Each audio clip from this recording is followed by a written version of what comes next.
Why do I find it hard to enjoy silence?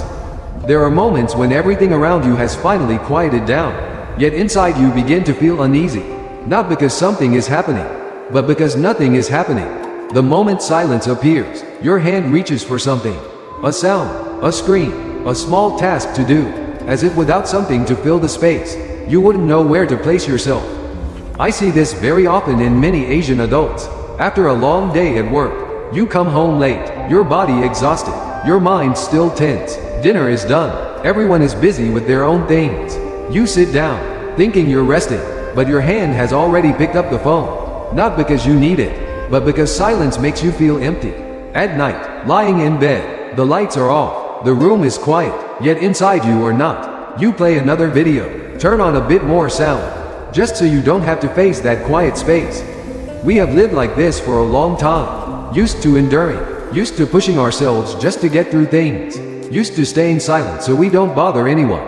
During the day, we rely on busyness to stay upright. At night, we rely on sounds and images so we don't have to listen to ourselves.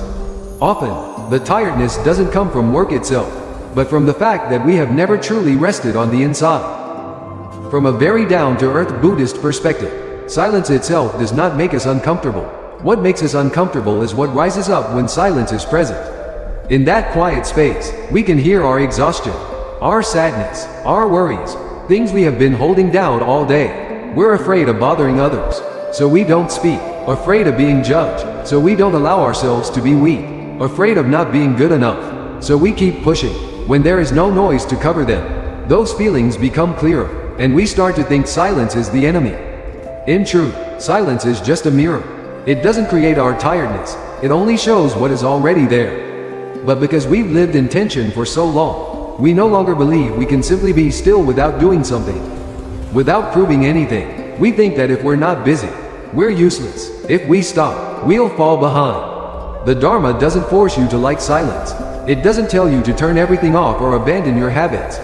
It gently reminds you that you don't need to be afraid of quiet. You don't have to be strong all the time. There are moments of stillness that ask nothing from you. Being there is already enough. If right now silence still feels uncomfortable, I just want you to know that this is very normal. Not because you are weak, but because you have been holding yourself together for too long. Maybe it's enough to allow yourself to stay still for a few more breaths. No fixing, no avoiding, no trying to feel better. Before we end, I want to ask you a very gentle question. When silence appears, what is it inside you that makes you want to escape the fastest? If you'd like, leave a comment and share it with me.